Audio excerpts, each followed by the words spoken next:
सिंधुताई सपकाळांचं एक वाक्य मला या ठिकाणी आठवतं. त्याने एक फार सुंदर वाक्य सांगितलं होतं, महाराष्ट्रात मोठं व्हायचं असेल तर मरावं लागतं. नांगराच्या फळाला लागलेला तो म्हसोबा आणि तुम्ही बांधावर नेऊन ठेवला, देवाला बांधावर ठेवता होय. तसं सावता महाराजांनी एक वेळ पाहिलं आणि उत्तर हल्ले, काशीबा लक्षात घ्या बरं, आपण जे काम करतो ते आपलं नाही, ते जगाच्या मालकाचं काम आपण करतो. आणि जगाच्या मालकाचं काम म्हणजे कर्म करताना देव जरी आडवा आला तर मग तो खऱ्या अर्थानं बाजूला ठेवावा लागतो. म्हणून खऱ्या अर्थानं हा देव बांधावर नेऊन ठेवला आहे. आस्तिकाला किंमत तेव्हाच येते जेव्हा नास्तिकांचाही उदय होत असतो.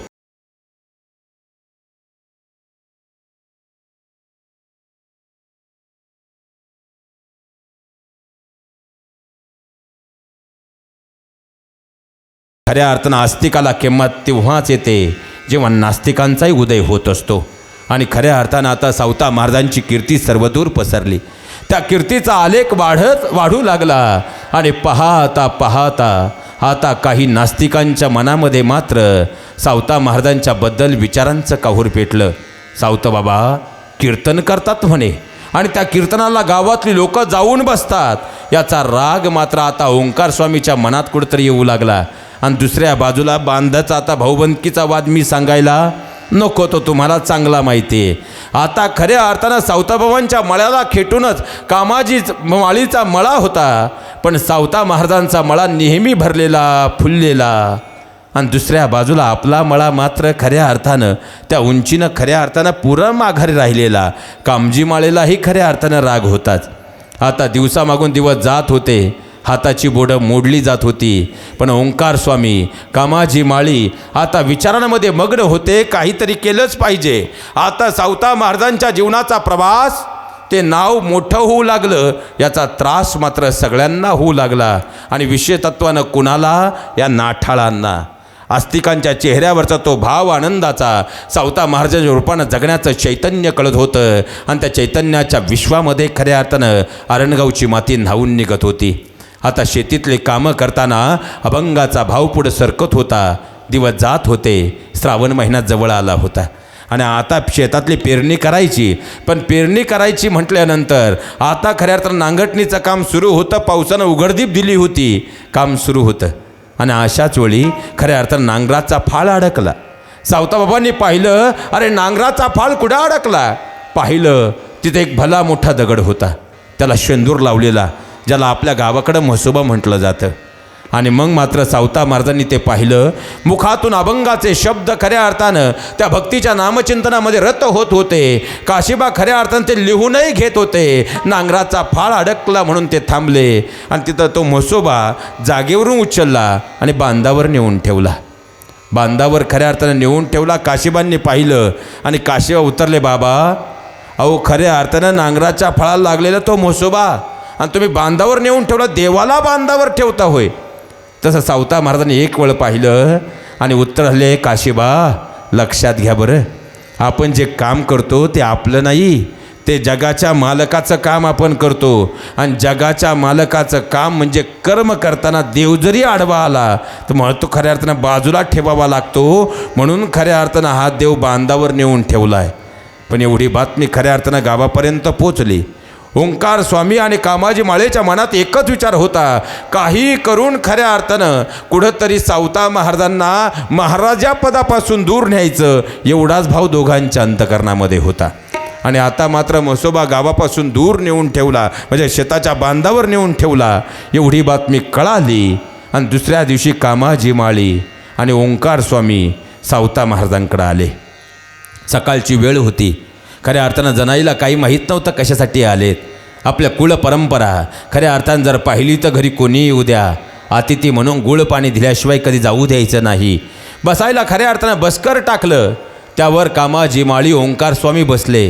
गुळपाणी दिलं, जनाई आपल्या कामाला निघून गेल्या. सावताबाबांकडं पाहिलं आणि ओंकार स्वामी उत्तरते झाले, सावता अहो तुम्ही म्हणे बांधावरती म्हसोबा नेऊन ठेवला, देवाचा अपमान करता.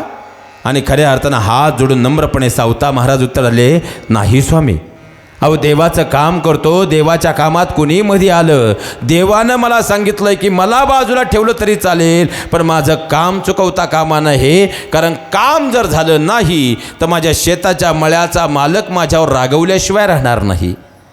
आता एवढे शब्द ऐकले आणि त्याच वेळी सावता महाराजांचं कर्म मात्र सुरू होतं, काम सुरू होतं. खऱ्या अर्थानं सावता महाराजांच्या मुखातून अभंगाचे बोल निघत होते. आमची माळियाची जात शेत लावू बागायत. खऱ्या अर्थानं माझं काम जे मला जगाच्या मालकानं नेमून दिलेलं आहे ते काम मी करतो आहे. आणि मग मात्र खऱ्या अर्थानं ओंकार स्वामी जरा चरफडले आणि ओंकार स्वामी उत्तरते झाले, अहो सावता स्वतःला तू खऱ्या अर्थानं महाराज म्हणून घेतोस. अरे खऱ्या अर्थानं शेतात असताना म्हसोबा बांधावर नेऊन ठेवला, कधी वारीला गेला नाही, कधी पंढरपूरला गेला नाही आणि स्वतःला महाराज म्हणवतो. अरे तेव्हा पाहावं शेतीच्या कामातच मग्न असतो.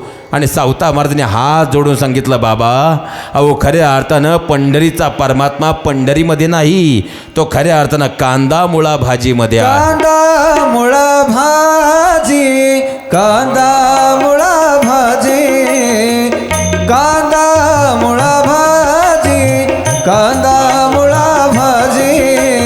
अवघी विठाई माझे, अवघी विठाई माझे, अवघी विठाई माझे, अवघी विठाई माझे. कांदा मुळा भाजी, कांदा मुळा भाजी, कांदा मुळा भाजी, कांदा मुळा भाजी. अवघी विठाई माझी, अवघी विठाई माझी, अवघी विठाई माझी, अवघी विठाई माझी. लसूण मिरची कोथिंबीर, लसूण मिरची कोथिंबीर. अवघा झाला माझा हरी, अवघा झाला माझा हरी. कांदा मुळा भाजी, कांदा मुळा भाजी, कांदा मुळा भाजी, कांदा मुळा भाजी. अवघी विठाई माझी, अवघी विठाई माझी, अवघी विठाई माझी, अवघी विठाई माझी, अवघी विठाई माझी, अवघी विठाई माझी, अवघी विठाई माझी, अवघी विठाई माझी. सावता म्हणे केला मळा,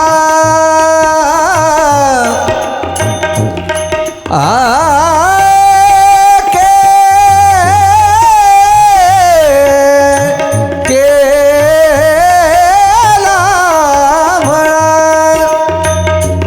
सावता म्हणे केला मळा, विठ्ठल पायी गोविला गळा, विठ्ठल पायी गोविला गळा. कांदा मुळा भाजी, कांदा मुळा भाजी, कांदा मुळा भाजी, कांदा मुळा भाजी. अवघी विठाई माझी, अवघी विठाई माझी, अवघी विठाई माझी, अवघी विठाई माझी. कांदा मुळा भाजी, कांदा मुळा भाजी, कांदा मुळा भाजी, कांदा मुळा भाजी. अवघी विठाई माझी, अवघी विठाई माझी, अवघी विठाई माझी, अवघी विठाई माझी, अवघी विठाई माझी, अवघी विठाई माझी. एकदा जोरदार कडवून टाळ्या झाल्याच पाहिजेत. अहो खऱ्या अर्थानं ओंकार स्वामीची नजर गेली आणि सावता बाबांना प्रश्न केला, सावता अरे कधी वारीला जात नाही, कधी पंढरपूरला गेला नाही आणि आता म्हणे कीर्तन करतो तू. अरे खऱ्या अर्थानं साक्षात शेताच्या मळ्यात असताना म्हसोबा उचलून तू त्या देवाला बांधावर नेऊन ठेवलं. अरे यामुळे किती मोठं पाप करतोय कळत नाही तुला. महाराज खऱ्या अर्थानं सिंधुताई सपकाळांचं एक वाक्य मला या ठिकाणी आठवतं. त्याने एक फार सुंदर वाक्य सांगितलं होतं, महाराष्ट्रात मोठं व्हायचं असेल तर मरावं लागतं.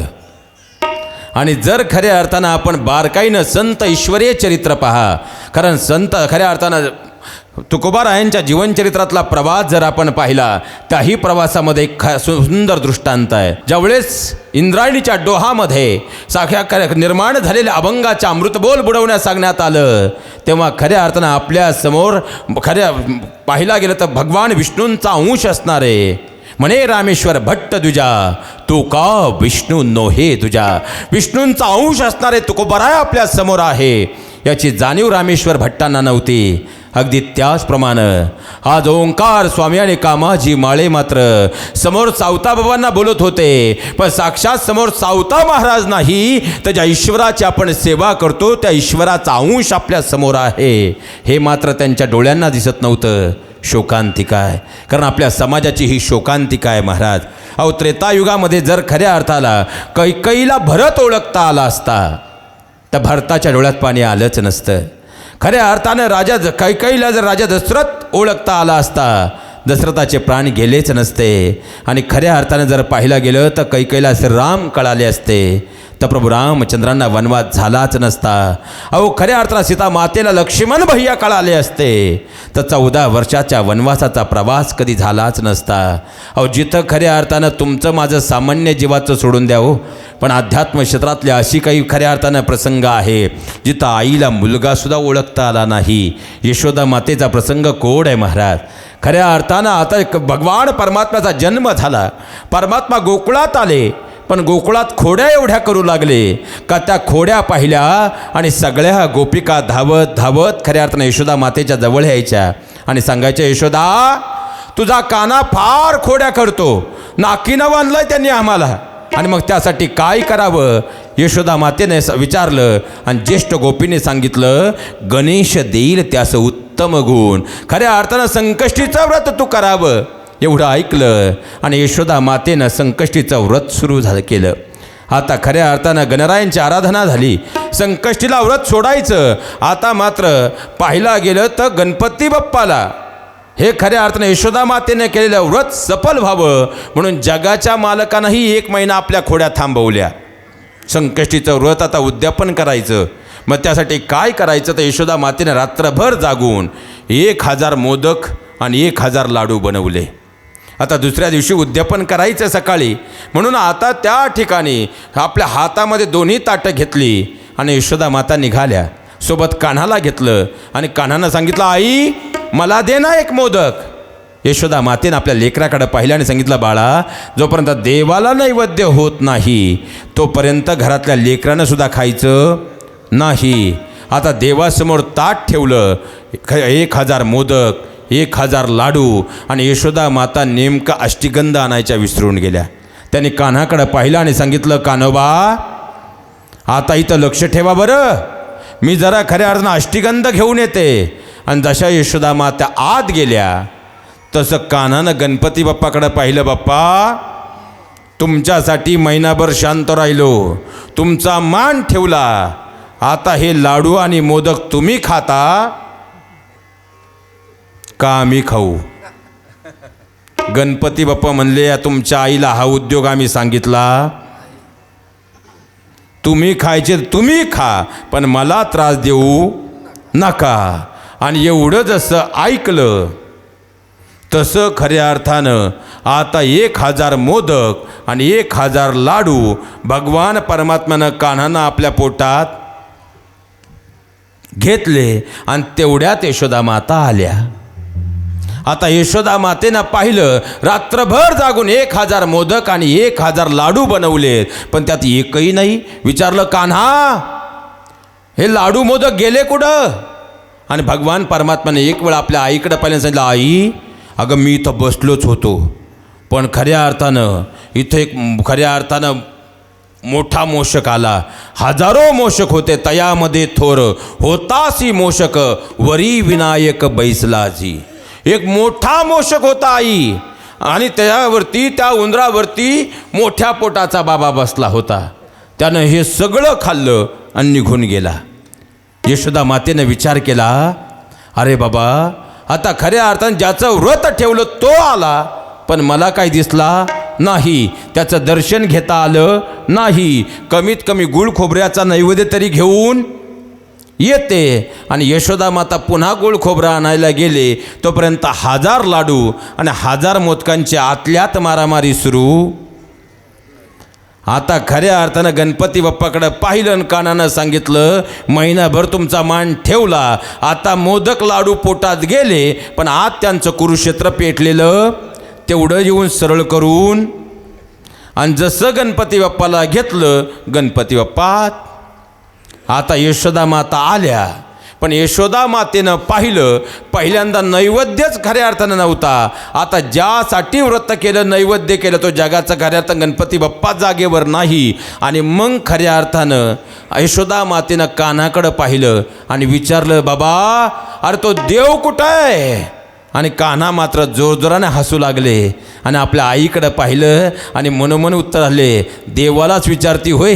देवाशी सपुसे देव काय झाला, देवाशी सपुसे देव काय झाला, देवाशी सपुसे देव काय झाला, देवाशी सपुसे देव काय झाला, देवाशी सपुसे देव काय झाला, देवाशी सपुसे देव काय झाला, देवाशी सपुसे देव काय झाला, देवाशी सपुसे देव काय झाला.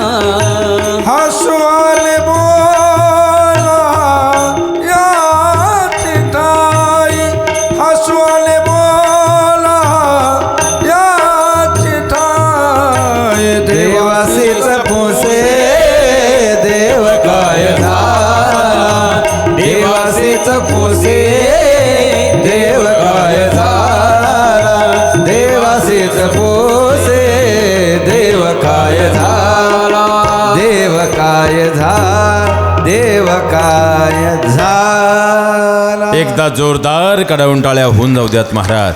खऱ्या अर्थानं जगाच्या मालकांना इकडं पाहिल्याने उत्तर ते झाले, देवाला विचारती होय, देव कुठे गेला?